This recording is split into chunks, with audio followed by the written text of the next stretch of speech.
Good morning, students. Lecture 7 of the chapter Sources of Finance. Today's topic of discussion is retained earnings. RETAINED. Next word, earnings. Retained earnings. So, write the next topic number and give the heading retained earnings. Give a colon, underline, and below it write down the subtopics which you have to study under retained earnings. Number A, meaning of retained earnings. Meaning of retained earnings. Number B, next line, factors influencing retained earnings of a company. Number B, factors influencing retained earnings of a company. Number C, merits or advantages of retained earnings. Merits or advantages of retained earnings. And number D, demerits or disadvantages of retained earnings. Demerits or disadvantages of retained earnings. First, part A, meaning. Beside meaning, write page number 51. Page number 51. So first listen, that what is meant by retained earnings? What do you mean by retained earnings from the point of view of a company? We are discussing sources of finance of a joint stock company in this chapter. So retained earnings is also a source of finance, a long-term source of finance for a joint stock company. So what is this retained earnings? It is very simple. That if a company saves certain portion of its net profit every year without distributing the entire amount of net profit as dividend to the shareholders, if a company keeps on saving certain portion of its net profits every year, bit by bit, part by part, and keeps on transferring those amount of profit saved in different reserves like general reserve, workmen's compensation reserve, contingency reserve, etc., and starts using these reserves in future for the sake of modernization, expansion, diversification, or for meeting unfavorable emergencies in future, like we are going through at this present moment. So such reserves created out of undistributed profits is called retained earnings. And when the company uses these undistributed profits, which have been held up in the form of reserves, kept in the form of reserves, for its expansion, modernization, and diversification programs, or to encounter unfavorable crises or situations in future, we call it self-financing. Okay? Or there is a better word also. It is also known as plowing back of profits. Self-financing or plowing back of profits. Okay? So that is what retained earnings is. So open the bracket from meaning, page number 51. First of all, meaning of retained earnings. Retained earnings or plowing back of profits refer, cancel the S, refer to the process of retaining a part of the net profit.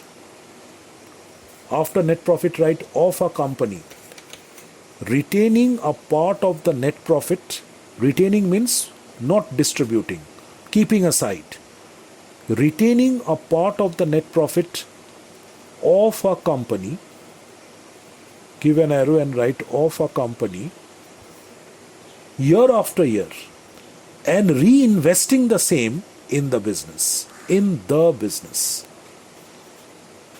So when a company keeps aside retains a part of its profit, its net profit, year after year, keeps them aside in the form of different reserves, and then reinvests these undistributed profits in the business for the sake of modernization, expansion, diversification, whatever. Okay? So we call it self-financing. And such undistributed profits are called retained earnings. So retained earnings or plowing back of profits refer to the process of retaining a part of the net profit of a company year after year and then reinvesting the same in the business. This source is also called, please underline, this source of finance. It should be this source of finance. Long-term finance, you can write. This source of long-term finance, which is a source of long-term finance of a company. This source of long-term finance is also called self-financing, as it is an internal method of finance. Retained earnings are a popular source of capital for modernization and expansion of business. Companies prefer to use retained earnings as a major source of financing programs like modernization and expansion. Okay? So the good companies will always try to rely upon self-financing, on retained earnings, on plowing back of profits for, funding their modernization and expansion programs. So close the bracket after that. So this much you will write as meaning of retained earnings. Now, second part, factors influencing retained earnings of a company. Within brackets write page number 51. Page number 51. Factors influencing retained earnings of a company. What does it mean? It means that how much a company will be able to set aside from its net profits, retain from its net profits every year as retained earnings in the form of reserves. That depends on a number of factors. Okay?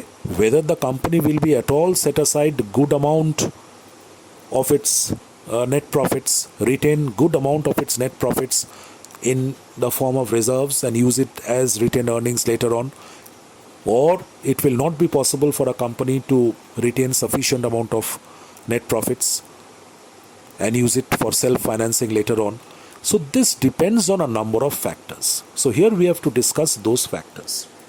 So open the bracket from the second paragraph. The amount of retained earnings in a company depends on several factors. Generally, more are the net profits of a company, greater is the capacity to plow back profits. That's common sense. The more the amount of net profits earned by the company, the more will be the possibility of setting aside profits or retaining profits. That is the first factor. Okay? The more the amount of profits, more will be the capacity of the company to retain profits or retain earnings. Secondly, dividend policy. Please underline secondly and then underline dividend policy. Dividend policy of the company determines the extent to which profits can be retained for reinvestment in the business. If a company follows a very liberal dividend policy, it means the company has taken the policy of distributing large percentage of its net profit as dividend to the shareholders, then the scope of retaining profits will be very less. And if the company has a tight dividend policy, that the company prefers to retain, good percentage of its net profit first as retained profits, retained earnings, and then after that it prefers to distribute dividend to the shareholders. That's a tight dividend policy. So in that case, the chances of retained profits will be much higher. So a company which follows a policy of paying liberal and regular dividend every year may not be able to retain as much profits as a company following a conservative or a tight dividend policy. Third factor, thirdly, the age of the company affects the practice of self-financing. New companies generally do not retain much profits due to their desire to satisfy the shareholders. On the other hand, an old company may distribute only a small part of the profits among the shareholders and may retain the major part for plowing back. How much profits can be retained? That also depends on the age of the company. That is factor number 3. You will write in different points if a separate question comes on this, that explain the factors which influences retained earnings, instead of writing firstly, secondly, thirdly, fourthly, he will give points 1, 2, 3 and 4 and discuss as separate points. So the third point is saying, the third factor is the age of the company, how old the company is, also determines the amount which the company can set aside from its net profits as retained earnings. If the company is a new company,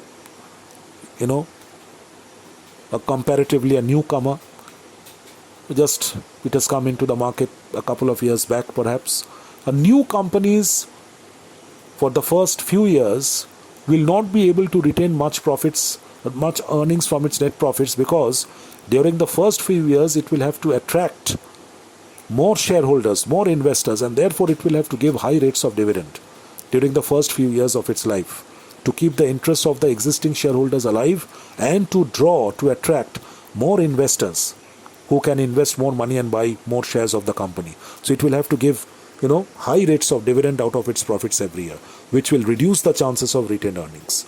But a company with a well-established, very old company like ITC, Reliance, a Tata group of companies, etc., Tata Steel, so they can afford to, keep aside sufficient amount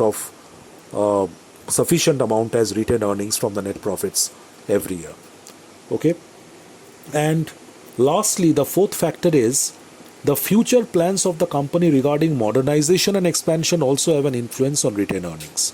You close the bracket after that, though the future plans which the company is going to implement, the plans which the company has decided to implement in the near future, also determines that how much of retained profits, how much of profits it will retain. Okay, because if it has undertaken a program of modernization or expansion in the next year or in the coming couple of years, then it will set aside more amount from its net profits as retained earnings for funding these programs of modernization or expansion.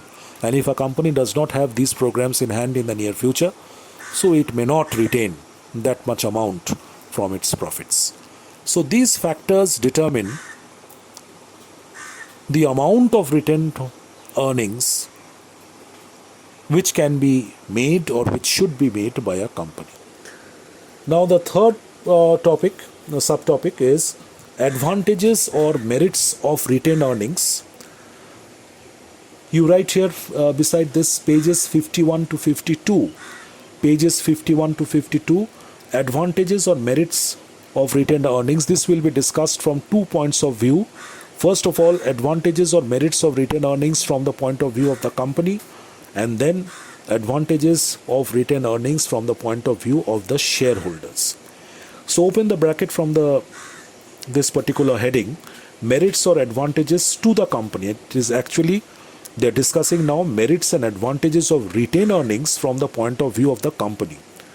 Plowing back of profits. Retained earnings is also called plowing back of profits. Offers the following benefits to the company. Number one, it is the most convenient and economical method of financing.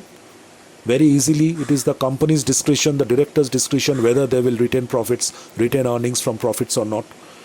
Okay, so it is a convenient method of financing and also a very cheap and economical method. The company does not have to incur additional costs, ancillary expenses for raising this source of finance. Okay, it is an internal source of finance. So it is the most convenient and economical method of financing. No legal formalities are involved and no negotiations are to be made with any other third party in the market for raising this source of finance. No return is to be paid on retained earnings and no fixed obligations are created. Okay, for raising this source of finance in the form of retained earnings, the company does not have to pay any return either in the form of dividend or interest to any outsider, or no fixed obligations or charges on the assets of the company are created for raising finance through retained earnings. So these are, many advantages of retained earnings from the point of view of the company. Second advantage, the financial structure, you can also write capital structure of the company remains fully flexible. No charge is created against the assets and no restrictions are put on the freedom of management to raise further finance by floating new securities in the market. So when a company is raising funds through internal financing, self-financing, that is retained earnings, the other fixed assets of the company, no charges are created on the assets of the company. So if required, the company can take loans. If some additional funds are also required, the company can take loans from banks by keeping those fixed assets as security or as mortgage with the bank. So the capital structure or financial structure of the company remains flexible when the company raises funds through self-financing, that is retained earnings, because then the company's assets will remain free, which can be utilized if required to take loans from the banks by keeping those assets as security or as a mortgage with the bank. Okay, and no restrictions are imposed on the freedom of management when a company raises funds through retained earnings. Okay, management's freedom is not restricted or hampered in any way. Then number 3, plowing back of profits adds to the financial strength and creditworthiness of the company. If when the outsiders, the stakeholders see that this is a company, the prospective investors, when they study the annual reports of the company, balance sheet of the company for at least the last 3 years, and if they find out that this is a company which relies mainly on self-financing, its own funds for funding the programs of modernization, expansion, diversification, etc.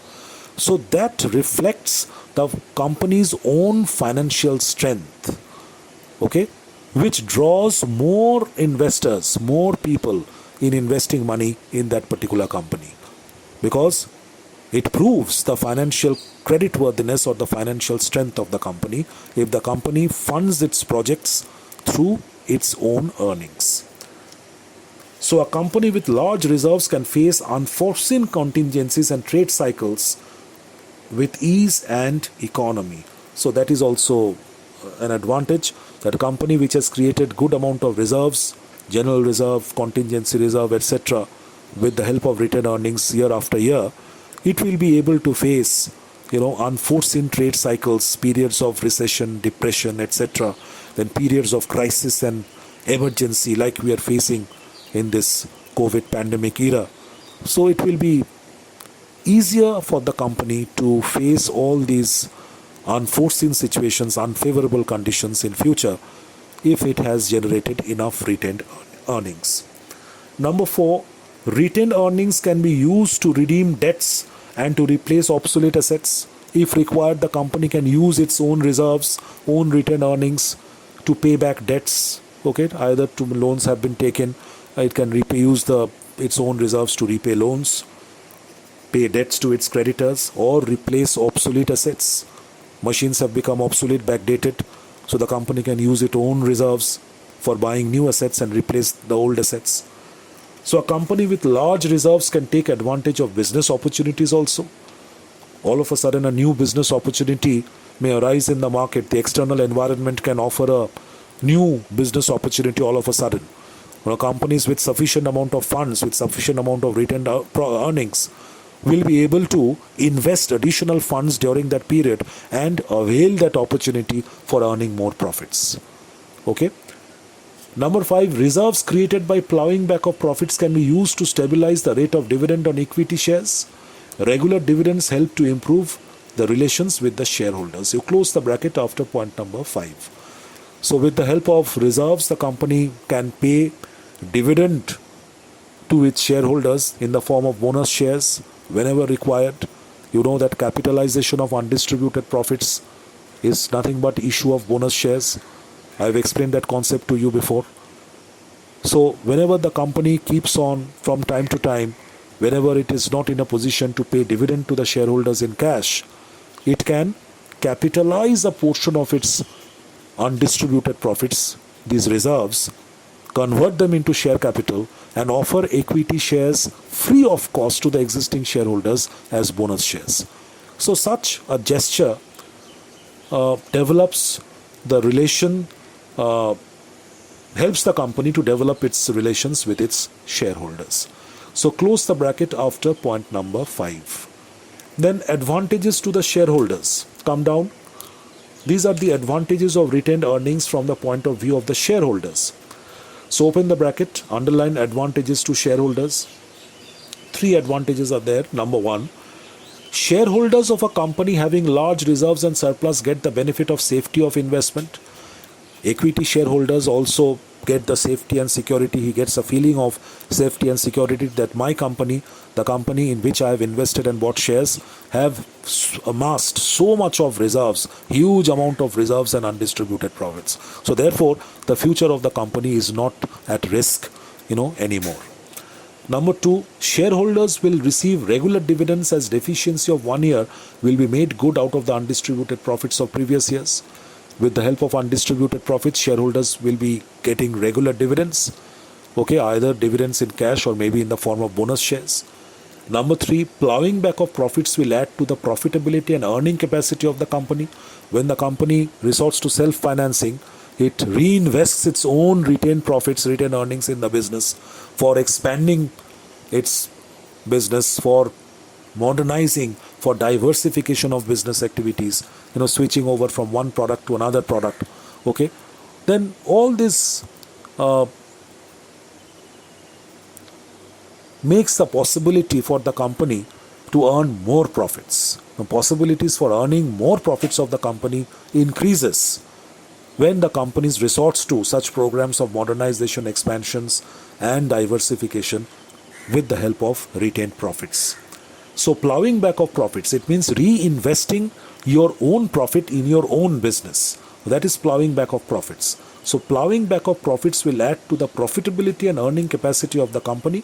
Earning capacity of the company will increase due to this modernization, expansion and diversification. Shareholders will benefit from the prosperity of the company. And more the profits earned by the company, more the revenue generated by the company, okay, the prosperity of the shareholders of the company will also keep on improving. Okay, so close the bracket after point number 3. Advantages of retained earnings from the point of view of the society is not required. Give a cross mark there. Now, last topic, point D, demerits or disadvantages of retained earnings. Beside that, you write page number 52. Page number 52. So open the bracket from demerits or disadvantages. Points are given one after the other. Many points are there. 5 to 6 points will be enough. Excessive plowing back of profits. So these are the disadvantages of retained profits, of retained earnings. Disadvantages, if the question comes, what are the disadvantages of self-financing? This will be the answer. Self-financing is nothing but retained profits, retained earnings. What are the disadvantages of plowing back of profits? Same answer. So excessive plowing back of profits may result in the following drawbacks, that is disadvantages. Number 1, the management of a company may not always use the retained earnings in the best interest of the shareholders. It may invest them in unprofitable fields or may spend them wastefully. Sometimes, dishonest members of the management, unscrupulous management, after they have, built up, created huge amounts, huge retained earnings in the form of reserves, different reserves. They have created huge amount of reserves out of these undistributed profits. Then that may instigate the unscrupulous members of the management to invest such huge reserves in such, areas for the sake of their own interest, for the sake of earning huge amount of profits for their own interest, for their own personal gains.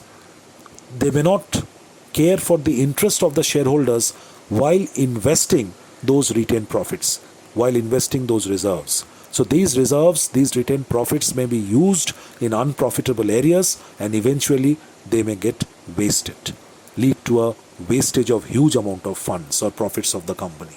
So that is a possibility.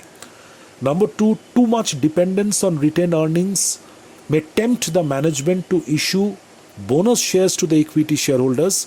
Frequent capitalization of profits may result in overcapitalization. When the management, when the directors see that the company has already created huge amount of, reserves from as undistributed profits, then it can tempt the management that let us not pay dividend to the shareholders in this year in cash. So let us capitalize the reserves transfer or convert this undistributed reserves into capital and issue bonus shares to the equity shareholders. Okay, this has a danger of overcapitalization. Okay, the number of equity shares, then if more bonus shares are issued frequently, if bonus shares are issued by the company frequently at regular intervals or at short intervals, then what will happen? The equity share capital of the company will increase and the number of equity shares issued will also increase. So that will lead to overcapitalization. And a time will come that the company may not be able to give good amount of dividend to all the equity shareholders then, because the number of equity shares have increased to such a large extent that it is not becoming possible then for the company to give good rates of dividend out of profits to the equity shareholders. So that is the danger of overcapitalization. And not only that, at the time of winding up of the company will then have to repay huge amount back to the equity shareholders. Okay, so that is also a possibility over here. The too much of dependence on retained earnings is not that good. The practice of plowing back of profits, number 3, may be used to manipulate share prices on the stock exchange. Vested interests may speculate the company's shares to deceive genuine and uninformed investors. So the practice of this retained earnings or plowing back of profits has another possibility that it can be used to manipulate artificially the share prices of the prices of the shares of that company in the stock market with the vested interests of the directors or of the members of the management. So with such vested interests, okay, interests which will suit their own personal, which will only lead to the personal gains of the directors, with such interests, the prices of the shares of the company may get speculated, okay, in order to deceive the genuine and uninformed investors of the market. Number 4, heavy reinvestment of earnings year after year may cause dissatisfaction among shareholders as they get low dividend. If the company resorts to a policy of setting aside the greater percentage of their net profit every year as retained profits, as retained earnings, then every year the equity shareholders will get a meager rate of dividend, very low rate of dividend, and that will slowly and steadily generate dissatisfaction among them. Number 5, indiscriminate use of retained earnings may result in monopoly and concentration of economic power in a few hands. More the retained earnings, more the reserves of a particular company, that particular company becomes financially, stronger, like all the big corporate houses have become in our country. Okay, and on the basis of the strength of their reserves, on the basis of the strength of their huge amount of retained earnings, so they can convert themselves into monopoly power in the market. And once a particular business house becomes a monopoly in the market, it will try to dictate terms in the market, okay, and eventually exploit the customers or the consumers. And the wealth will get concentrated in the hands of a few. So that is, a major problem in India actually. So the recent statistic says that 72% of the total wealth of our country is in the hands of 1.3% of the total population of our country. So please try to understand the extent of massive concentration of wealth in the hands of few in India. 72% of the total resources or wealth of our country is in the hands of only 1.3% of the total population of our country.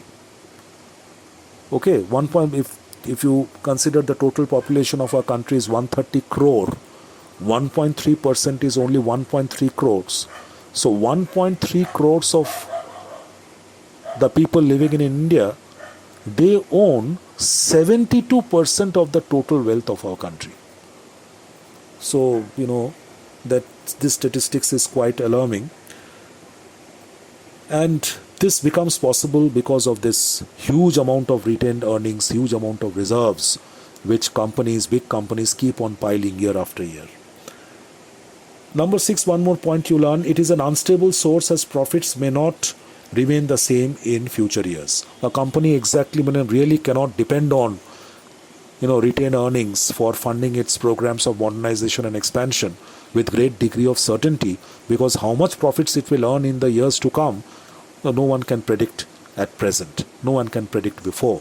So retained earnings cannot be relied upon as a stable source of finance for funding projects of modernization and expansion or diversification in the years to come. So close the bracket after point number 6. Learn these points only. So these are the disadvantages or general disadvantages or demerits of retained earnings from the point of view of the shareholders, as well as some of the points will tell you that there are disadvantages from the point of view of the company as well. So our discussion on retained earnings is over. Please learn this part very well. So I'll conclude this session over here, and in my next session I will take up the topic debentures. Till then, goodbye.